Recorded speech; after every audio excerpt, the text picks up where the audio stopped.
Good morning. Welcome to Member Focus Monday. I'm Christina Schaefer, Social Media Manager for HAR. I'm joined this morning by Lawrence Dean. Lawrence, welcome back. Thank you. Glad to be back, Christina. Thank you. I'm going to have Lawrence introduce himself in just a moment, but before we get into that, I do want to let everyone know that today's Member Focus Monday and this week's HAR On the Move podcast are sponsored by Red Star Home Inspection, home of the first ever virtual walkthrough of your report.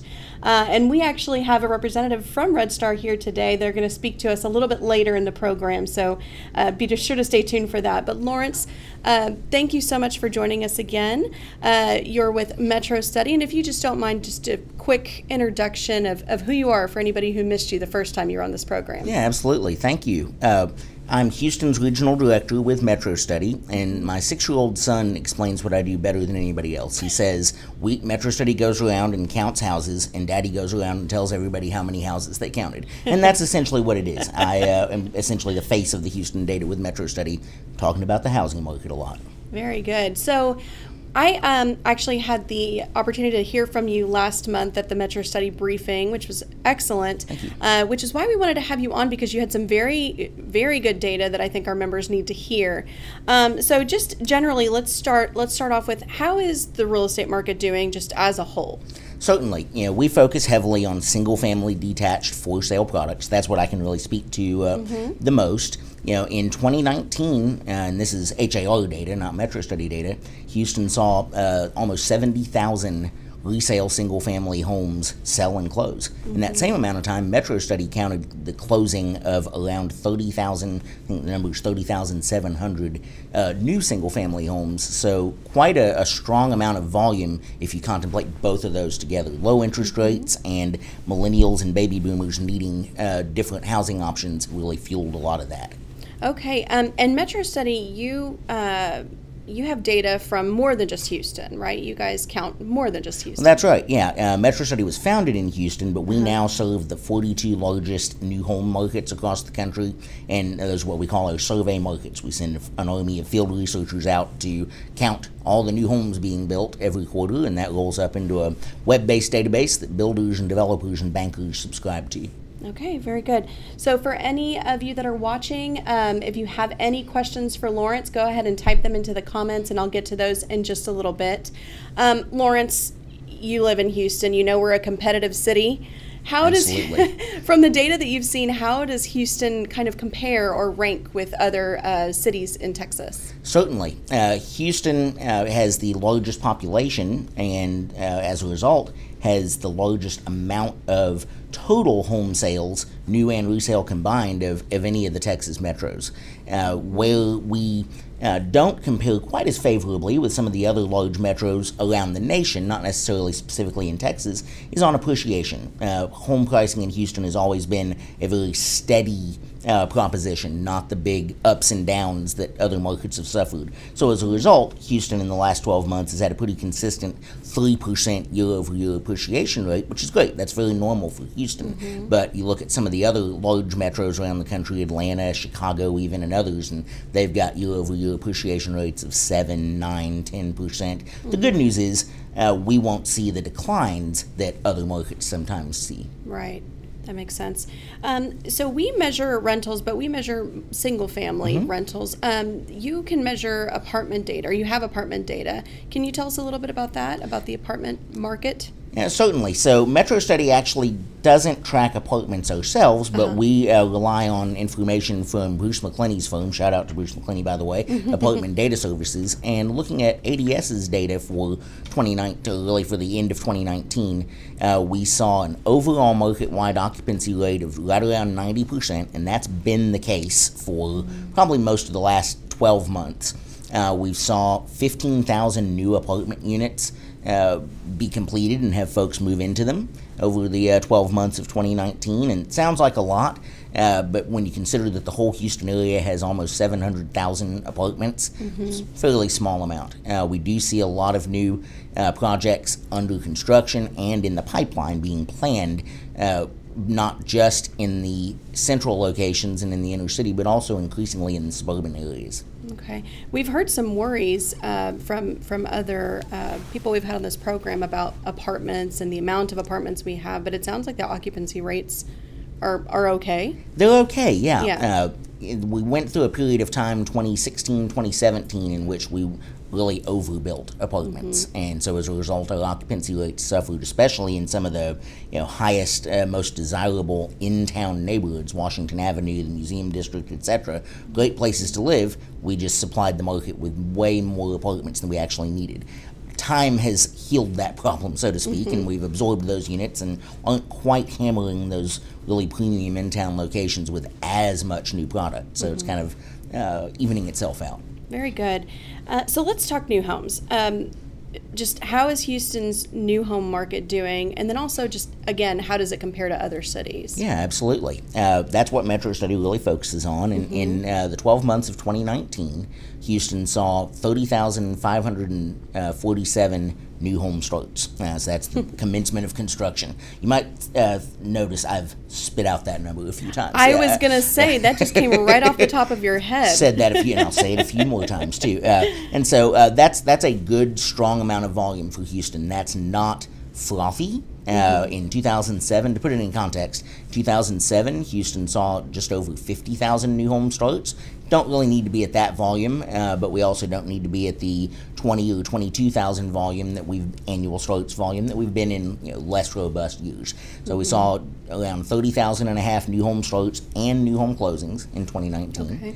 That puts us consistently and still in the number 2 position behind Dallas-Fort Worth. Okay. Dallas-Fort Worth has the highest volume of new home starts and has for most of the last 36 months. They're at about 36,000, just under 36,000 new home starts.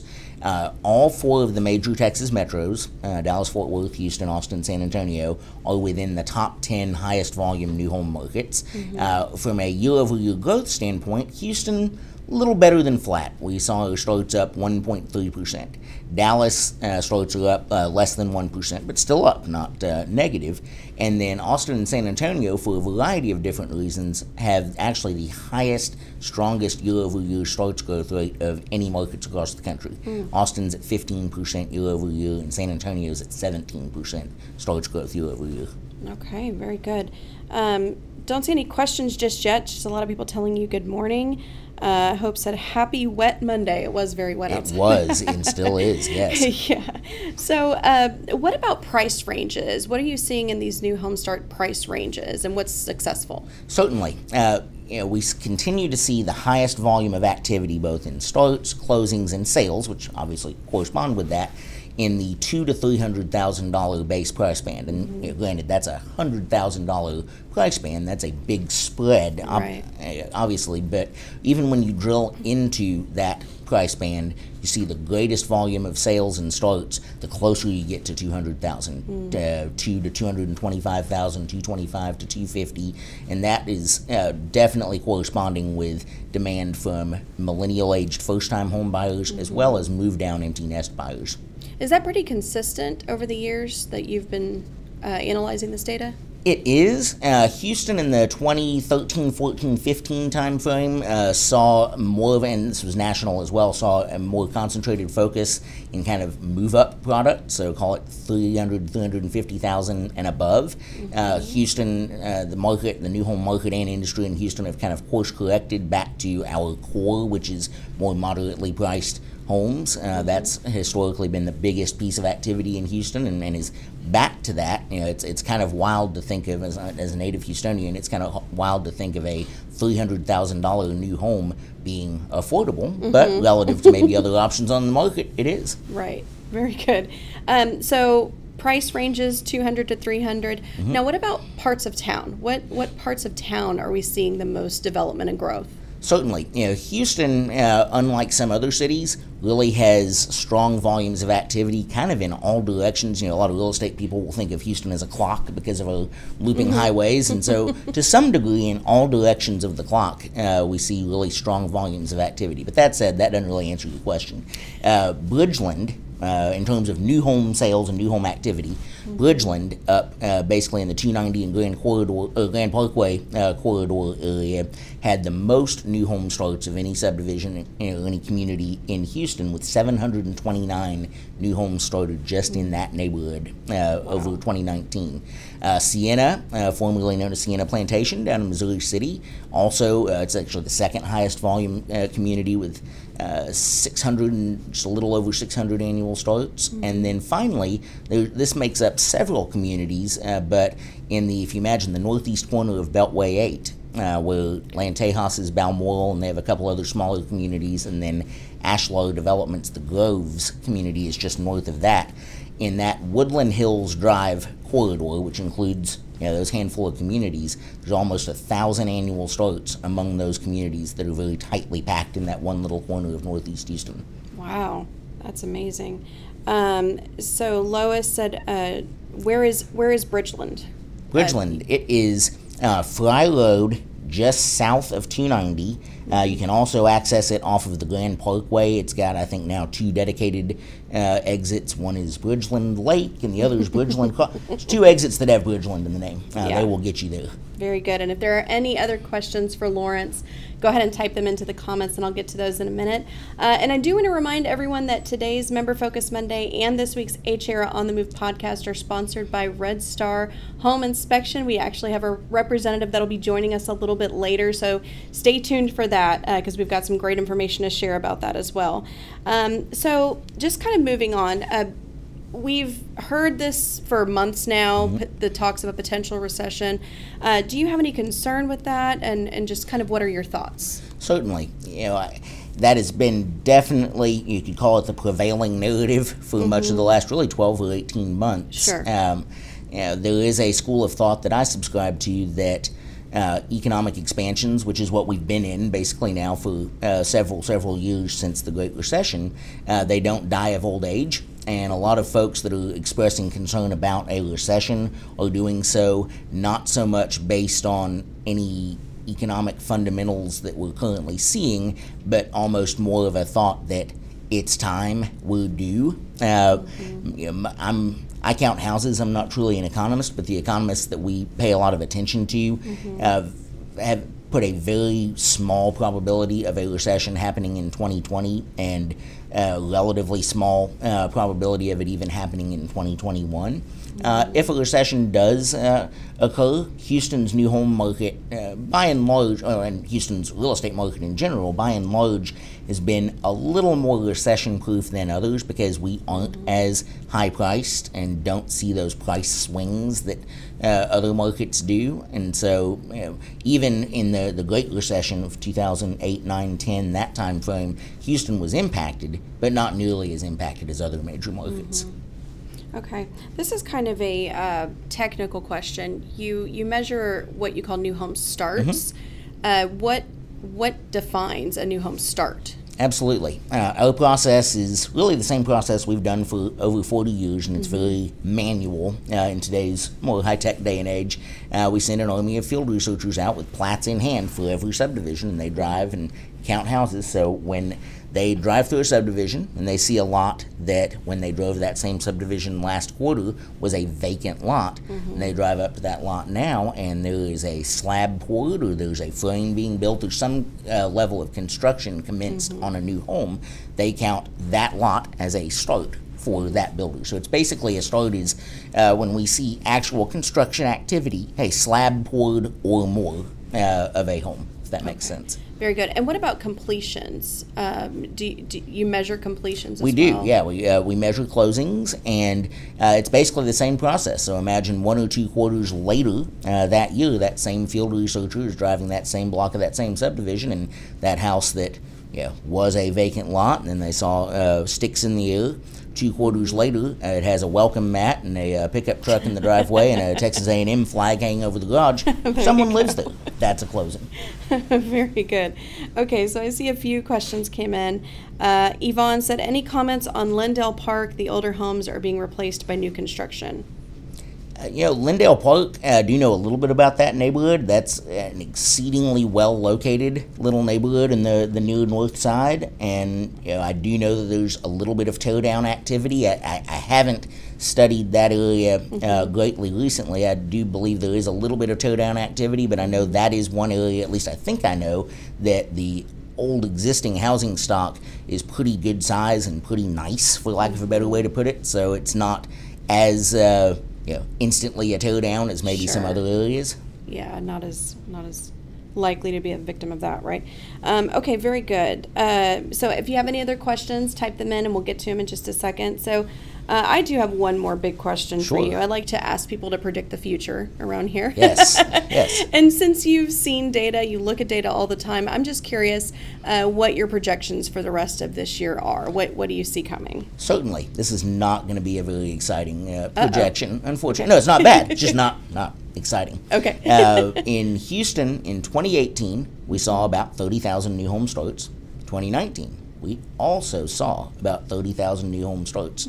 In 2020, we were forecasting about 30,000 new home starts. We're actually forecasting a slight, 0.5% decline, 0.75% decline over the volume that we saw in 2019. Not so much driven by demand, but more driven by supply, and that supply is lot supply. You've got to have a lot on which to start a new home. And so, makes perfect sense. Because that supply is increasingly constrained, we're expecting a slight decline. But to put not too fine a point on it, 30,000, 30,000, 30,000. Where did you get that number from? I know, right? Right. All right, very good. So I don't see any other questions from our members. Do you have anything else that you want to share with them before we wrap up here? Well, we and our builder members are bullish on the Houston new home market and real estate market in general for 2020. Continued low interest rates are going to help a lot of people either achieve home ownership for the first time or achieve different home ownership, moving up, moving down, buying a different home than the one they presently live in. And so we talk to, what I do for a living is talk to builders and developers all day, and most all of them are bullish about their prospects for 2020 and not even too anxious at all about 2021 yet. Yeah, very good. So, really quick, it looks like they needed just to recap the possibility of a recession happening. You're not an economist, but you follow some of them, and if you don't mind just repeating what you mentioned there. Yeah, absolutely. There's a lot of economists that are subscribing to the theory that expansions, which is what we've been in an economic expansion for the last 8-9 years, don't die of old age. And a lot of the narrative around, yes, we should expect a recession to happen, a lot of that narrative is focused on it dying of old age, that simply we're due. There's been enough time since the last recession that we should have one. It's not driven by any economic fundamentals that point to that happening. Right. And so a lot of economists that we focus on paying attention to place a very small probability of a recession happening in 2020 and a little more probability, but still fairly small, of it even happening in 2021. And in Houston, historically, our impact to our housing market and our real estate market has been much more muted in a recession period than other parts of the country. Sure. Harold asked, considering all of the collected data, are there any outliers that have gotten your attention? That is a great question, one that I should have a really good answer to. One outlier is that over the last 90 days of the year, we collect our data quarterly, while there is such a focus and such an emphasis on the affordable part of the market, anecdotally, builders are telling us, and our data also supports, that in the right locations, in the right big master plan communities, the upper end of the market has seen an uptick as well. Builder programs that were not selling as many homes and starting as many homes in those upper price points are seeing a bit of a resurgence. And builders that we talk to actually point to health in the resale market as a driver for that, plus low interest rates. But people are feeling confident they can sell their existing home to buy or build that move-up home, and so that's allowing them to do so. Very good. So hot tip for our members, check out those builder incentives, right? Yes, absolutely. Absolutely. Dominique asked, what is the demographic generation that is more often purchasing new construction? So right now, millennials make up, in Houston and in the nation, the largest share of new home buyers. And there's one narrative that is surprised about that, because we all subscribe to the thought that millennials will always want to live in Midtown in an apartment where they can walk to bars and restaurants and Starbucks forever. Right. So on one hand, we're surprised about that. I'm not. But on the other end, this year, the oldest millennial turns 40 years old. We should not be surprised that people between 30 and 40 are purchasing homes. They always have. But that is the age cohort that's most active, actually followed by baby boomers, followed by empty nesters that are downsizing out of larger homes. Especially the baby boomer generation is the first generation that you can point to that's had the majority of their wealth, so to speak, tied up in home equity, more so even than retirement savings. They're wanting to get a lower cost housing option and, I guess you could say, repatriate some of that home equity into retirement savings. That makes sense. Very good. So Andrew asked, is there any chance we can get the slides we saw? Yes, we can share I think it was about 5 or 6 slides with you guys. And also you could always check out Metro Studies website for a lot more information as well. Lois was just asking the age group of millennials. It's about 24 to, as you're saying, 48 or 40. Sorry, not 48. 40 is the ceiling. The floor, I think, as we've been talking about millennials so long that they're not, the floor is not as young. I want to say it's 28, maybe. Yeah. So, very good. Well, Lawrence, once again, this has been excellent. You give us such good information that HAR, we don't track this, so it's great for us to hear. Don't tune away just yet. We do have Jeremy Benefiel with Red Star Home Inspection, who's about to join us. And he's going to talk to us about the first ever virtual reality walkthrough of your report. I do want to go ahead and let everyone know that next week we will not have a Member Focus Monday, so we will be announcing the following Member Focus Monday, which is going to be Shad Bogany is going to be joining us. He's going to be talking about the 2020 census. So be sure to tune in for March 9th. Again, no Member Focus Monday next week. Jeremy, welcome. All right. Thanks for having me. And what great information that was. Yes, we love Lawrence. He gives us great information. So let's talk a bit about this virtual reality report that you're mentioning. What is that? All right, so the whole concept is it's a 3D walkthrough of your inspection. So it's the same virtual tour that you would list on HAR, and we use that technology, but we embed the report within that. So if you're just traveling through your house, if you come to the kitchen, and if there's a dot, let's say on the dishwasher, you just click on that dot and either a video will pop up or verbiage. And what's so amazing about that, just with the videos alone, there's no more confusion. So because inspectors sometimes will write a paragraph or something, for a long paragraph, and then the clients are like, what is he talking about? I don't understand. But a video eliminates that. Very good. So my next question was, what's the benefit? And it just sounds like clarification. Right. And the huge benefit we've seen, because we've only been doing it for a year, we launched it January 11th of 2019. And the biggest benefit we've seen is out-of-state buyers and buyers that can't be there. The out-of-state buyers are going crazy over it because they just feel comfortable and they feel like they got a good feel of the house and they feel just comfortable to buy the home itself. So yeah, very good. So tell us, what is included in one of your reports? All right, so not only do you get the VR part of it, also all our inspections include a zip level, and to me that's the most important thing there is. And what that is we're measuring your foundation, getting the level readings of it. So there is a problem or there's not. There's no more, I'm not sure, get a structural engineer out here and find out. So that's extremely important. Thermal imaging, we thermal image the whole structure. A lot of home inspection companies charge extra for that. That's included with that. Also, we always try to get on the roof, but if we can't, we have drone capability as well. Well, that's great. Absolutely. Okay. So, big question here. Our members are far and wide, all around. Where do you guys service? Everywhere. It doesn't matter. From Galveston to Conroe to Brookshire, Katy. We originally started in Katy, and we've morphed out to everywhere. So yeah, we cover the greater Houston area. You guys are driving around a lot, like Metro Study is. Right, pretty much. You should follow them around, maybe. Pretty much. Okay. Well, that was all the questions I have for you. Do you have anything you want to add for our members? No. I just, the only thing I would say is just come check out our website. Sometimes me explaining it, some guys are like, I don't know what you're talking about, but there's an actual video on our website. It's redstarinspections.com, and on that video you will see exactly how it works. That sounds great. Be sure to check that out. Well, that is it for this Member Focus Monday. And again, thank you so much for sponsoring our Member Focus Monday and our podcast this week. Again, reminder, next week we will not have a Member Focus Monday. We will be back on March 9th. So we'll see you then. Have a great week. Bye-bye.